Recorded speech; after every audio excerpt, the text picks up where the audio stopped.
Hello বন্ধুরা, কেমন আছো তোমরা সবাই? আশা করছি তোমরা সবাই খুব ভালো আছো। প্রত্যেক দিনের মতো আজকেও নিয়ে চলে এসেছি বেশ কিছু কিচেন টিপস, যেগুলো জানা থাকলে আমাদের সংসারের কাজগুলো হয়ে যাবে অনেকটাই সহজ। বেঁচে যাবে সময়, পরিশ্রম, মাসিক বেশ কিছুটা খরচও। আর আজকে সেই রকমই বেশ কিছু জানা অজানা টিপস তোমাদের সাথে শেয়ার করব, যেগুলো দেখলে আমাদের প্রত্যেক গৃহিণীর কোনো না কোনো ঠিক উপকারে আসি। চলো তাহলে বেশি কথা না বাড়িয়ে আজকের ভিডিওটা শুরু করা যাক। বন্ধুরা, আমরা যখন বাইরে কোথাও ট্রাভেলের সময় এই ধরনের মেডিসিন ক্যারি করি, আর ঘরে যদি ছোট বাচ্চা থাকে, মেডিসিন কিন্তু সবসময়ের জন্য ক্যারি করতেই হয়। কিন্তু ট্রাভেলের সময় যদি এই ধরনের কোনো লিকুইড মেডিসিন ক্যারি করি, একটা সমস্যা হয়, এই যে ঢাকনাটা আছে না, ঢাকনা থেকে কিন্তু অনেক সময় লিক করতে পারে। তো আমরা যতই ভালো মতো ব্যাগের মধ্যে দাঁড় করিয়ে এই কৌটোগুলো নিই না কেন, কোথাও না কোথাও গিয়ে কিন্তু বেশ খানিকটা মেডিসিন যেরকম নষ্ট হয়, সাথে কিন্তু ব্যাগটাও নোংরা হয়ে যায়। ফলে কিন্তু আমাদের অনেকটা এক্সট্রা খাটনি হয়ে যায়। তো যখন এই ধরনের লিকুইড মেডিসিন নেব, তখন কি করব, নিয়ে নিয়েছি এই ধরনের র‍্যাপিং পেপার।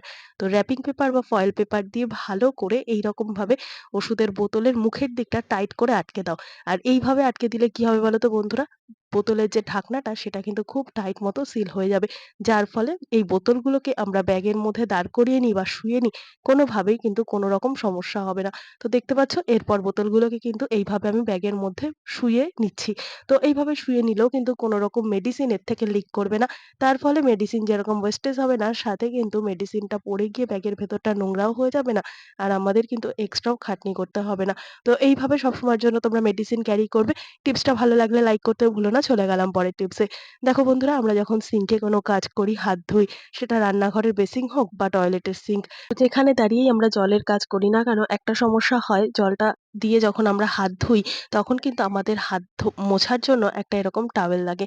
আর এই টাওয়েলটা কিন্তু আমাদের সিঙ্ক এরিয়াতে কোথাও না কোথাও হ্যাঙ্গিং করে রাখতে লাগে, যাতে সুন্দর মতো প্রত্যেকবার হাত ধোয়ার পর আমরা হাতটা শুকনো করে মুছে নিতে পারি। তার জন্য কিন্তু আমরা বাজার থেকে টাওয়াল হ্যাঙ্গিং কিনে আনি। তো সেটা একটা খরচা সাপেক্ষ ব্যাপার হয়ে দাঁড়ায়। আবার সবসময়ের জন্য দোকান বাজারে গিয়ে সেসব কেনাও সম্ভব হয় না। বাড়িতে কিভাবে এই টাওয়েল হ্যাঙ্গার আমরা বানিয়ে নিতে পারি, তার জন্য রইল ছোট্ট একটা টিপস, যার জন্য প্রয়োজন এরকম একটা ছুরি আর একটা সেফটি পিন। এই দুটো জিনিস থাকলেই কিন্তু সুন্দর মতো আমরা টাওয়েল হ্যাঙ্গার তৈরি করে নিতে পারবো। কোনো রকম দোকান বাজার যাওয়ার সমস্যা হবে না, আর টাকাও খরচা করতে লাগবে না। তার জন্য টাওয়েলটাকে এইভাবে কোনাকুনি করে ভাঁজ করে নাও।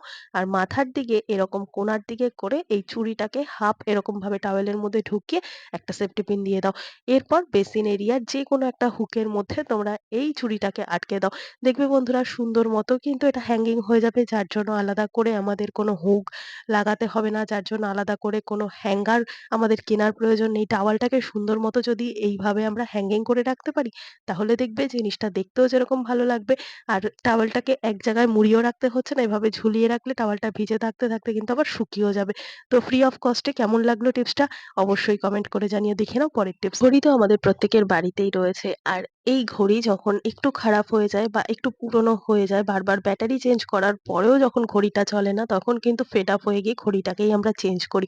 না বন্ধুরা, আজকে থেকে একবারও যদি এই টিপসটা আমরা ফলো করি, ফেলে দেওয়ার মতো ঘড়িও কিন্তু সুন্দর মতো আবার চলতে শুরু করবে। এখানে আমি একটা ঘড়ি নিয়ে নিয়েছি যেটা কিনা চলছে না। দেখো, এখানে কিন্তু আমি একটা নতুন ব্যাটারিও লাগিয়ে রেখেছি। তো তারপরেও দেখা যাচ্ছে চলছে না। তো কিভাবে আমি ঘড়িটাকে আবার ঠিকঠাক করব? দোকানে না গিয়ে বা ফেলে দেব না। তার জন্য কি করতে হবে? এই যে এই ব্যাটারিটা রয়েছে না, ব্যাটারিটাকে বারবার নষ্ট করে দিচ্ছে কিন্তু এই প্লাস আর মাইনাসের যে জায়গাটা সেটা।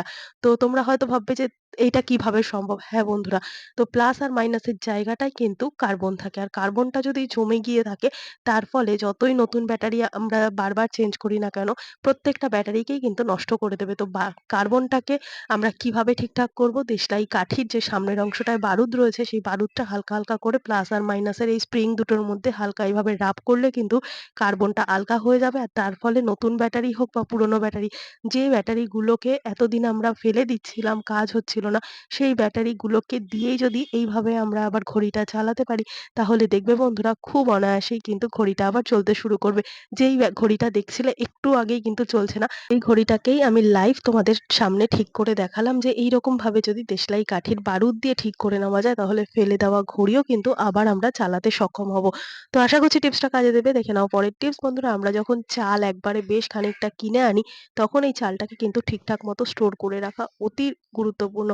কেননা ঠিকঠাক মতো স্টোর করে না রাখলে চালের মধ্যে পোকা ধরে যায়।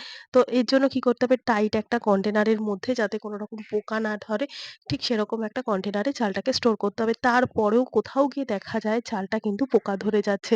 তো কিভাবে এই পোকা তাড়ানো সম্ভব বা যাতে চালে পোকা না লাগে সেটা আমরা কি ব্যবস্থা নিতে পারি? তার জন্য এখানে আমি নিয়ে নিয়েছি কতগুলো শুকনো লঙ্কা। হ্যাঁ, বন্ধুরা শুকনো লঙ্কার যে একটা ঝাঁঝালো গন্ধ সেই গন্ধের জন্যই কিন্তু চালের মধ্যে আর কোনো রকম পোকা আসতে পারবে না। বেশ কতগুলো শুকনো লঙ্কা এরকম চালের ড্রামের মধ্যে রেখে দাও। তবে এরকমভাবে ছড়িয়ে রাখলেই কিন্তু হবে না। তাতে কিন্তু পোকা আসবে। কেন আসবে?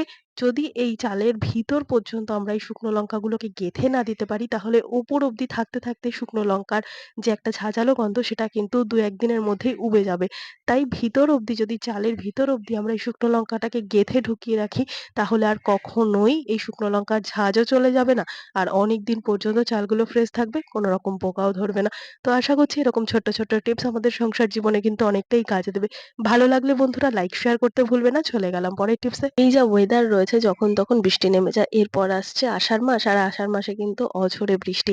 তো এই সময় কিন্তু আমাদের খুব ঠিকঠাক মতো যদি রেইনকোট থেকে থাকে বাড়িতে সেটাকে ঠিকঠাক মতো রেখে দেওয়া দরকার। কেননা সারা রেইনি সিজন জুড়ে কিন্তু বৃষ্টিটা হতে থাকবে। আর বৃষ্টির মধ্যে যখনই আমরা গাড়ি নিয়ে বা স্কুটি নিয়ে বা সাইকেল নিয়ে বা পায়ে হেঁটে রাস্তাঘাটে বেরোবো তখন কিন্তু রেইনকোটটা খুবই আমাদের সঙ্গ দেবে। কিন্তু এই রেইনকোট যখন আমরা অফ সিজনে ঠিকঠাক মতো না রাখবো তখনই কিন্তু দেখা যাবে এই রেইনকোটটা আস্তে, আস্তে নষ্ট হয়ে যাচ্ছে। তো কি নষ্ট হচ্ছে আমি তোমাদেরকে দেখিয়ে দিলাম। ভিতরের পার্টটা কিন্তু এরকম রং উঠে যাচ্ছে। সাথে কিন্তু কোনো রকম জল যে একটা আটকায় বৃষ্টির জল সেটা কিন্তু আটকাচ্ছে না। ডিরেক্ট গায়ের মধ্যে এসে পড়ছে। তো তার জন্য কিন্তু সবার আগে গুরুত্বপূর্ণ রেইনকোটটাকে ঠিকঠাক মতো স্টোর করে রাখা। কিভাবে স্টোর করতে হবে? যখন অফ সিজনে বা বেশ অনেক দিনের জন্য আমরা রেইনকোটটাকে ভাঁজ করে রাখবো, তখন ভাঁজ করার পর প্রত্যেকটা ভাঁজে, ভাঁজে ভিতরের পার্টে এইভাবে পাউডার দিয়ে রাখতে হবে। পাউডার যদি এইভাবে আমরা ভিতরের পার্টে মাখিয়ে রাখতে পারি, তাহলে কিন্তু আর এই যে ভেতরের ভাঁজগুলোর মধ্যে ফেটে যাবে না রেইনকোটটা। আর অনেকদিন পর্যন্ত রেইনকোটটা ভালো থাকবে।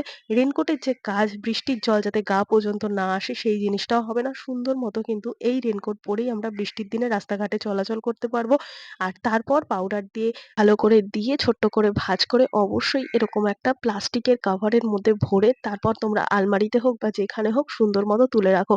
তাতে দেখবে বন্ধুরা যে রেইনকোটটা আমরা ১ বছরও ব্যবহার করতে পারতাম না সেটা কিন্তু আরামসে ১০ থেকে ১৫ বছর পর্যন্ত ব্যবহার করতে পারবো। কোনো রকম রেইনকোট নষ্ট হয়ে যাবে না। তো এইভাবে তোমরা রেইনকোট রেখে দেখবে বছরের পর বছর ভালো থাকবে। ভালো লাগলে লাইক করে দিও। খেয়ে নাও পরের টিপস বন্ধুরা। রান্নাঘর প্রত্যেকদিন আমরা ডিপ ক্লিন করলেও গ্যাসও কিন্তু আমরা প্রত্যেকদিন ভালো করে পরিষ্কার পরিচ্ছন্ন করি। কিন্তু এই যে রেগুলেটরটা কিন্তু প্রত্যেকদিন পরিষ্কার করা হয় না। কেন হয় না? এতটাই ছোট জায়গা, হাত ঢুকিয়ে তো ঠিকঠাক মতো পরিষ্কার করতে না পারি না। তো এই রেগুলেটরটা যদি ভালো করে পরিষ্কার না করা হয়, এর ভেতর যদি তেল চিটে ভাব জমে যায় তাতে কি হয়? ঠিকঠাক মতো রেগুলেটরটা কাজ করে না। আর রেগুলেটরটা ঠিকঠাক মতো কাজ না করলে সাফিসিয়েন্ট আগুন আমরা পাবো না। আর যার ফলে কিন্তু অনেকটা গ্যাস আমাদের অপচয় হবে। তো এই জায়গাটা পরিষ্কার করার জন্য আমি এখানে নিয়ে নিয়েছি এই ধরনের ওষুধের স্ট্রিপ। আর ওষুধ খাওয়ার পর এই ওষুধের খালি পাতাগুলো কিন্তু আমরা ফেলে দিই। আজকে থেকে এই ওষুধের খালি পাতাও ফেলবো না। কি করতে হবে? এই যে রেগুলেটরের ভিতরের অংশটা রয়েছে সেই ভেতরের অংশের তেল ছিটে পরিষ্কার করার জন্য এই ওষুধের পাতাটা কিন্তু দারুণ একটা কাজ করবে। তো দেখতে পাচ্ছ যেহেতু ছুঁচালো টাইপের আছে আর এটা যেহেতু একটু ধারালো ভাব রয়েছে সুন্দর মতো ভিতর অব্দি ঢুকে যাচ্ছে আর সুন্দর মতো কিন্তু তেল ছিটেগুলোকে পরিষ্কার করতে সাহায্য করছে এই ওষুধের খাপ। এইভাবে যদি তোমরা রেগুলেটরের ভিতরের অংশটাকে ঠিকঠাক মতো পরিষ্কার করে নিতে পারো তাহলে দেখবে রেগুলেটরটা যে টাইট ভাব থাকে কিংবা সাফিসিয়েন্ট আমরা গ্যাস পাই না, বার্নারটা ঠিকঠাক মতো জ্বলে না, সেই যে সমস্যাগুলো হয় সেটা হবে না। সুন্দর মতো রেগুলেটরটা ইজি হয়ে যাবে। আর রেগুলেটর বারবার চেঞ্জ করারও দরকার পড়বে না। আর এই যে ভিতরের ময়লাগুলো না খুব সহজে কিন্তু এই ওষুধের পাতা দিয়ে আমরা বের করে নিতে পারবো। আর এইভাবে কাজটা করলে আমাদের কিন্তু বেশ অনেকটাই সুবিধা হবে। তো আশা করছি আজকে সমস্ত টিপস তোমাদের কাজে দেবে। ভালো লেগে থাকলে লাইক, কমেন্ট, শেয়ার করে পাশে থাকবে। আমার এই ভিডিওটা তোমরা কে কোথা থেকে দেখছো কমেন্ট করে জানাতে ভুলবে না। দেখা হবে আবারও অন্য কোনো ভিডিওর সঙ্গে। ধন্যবাদ।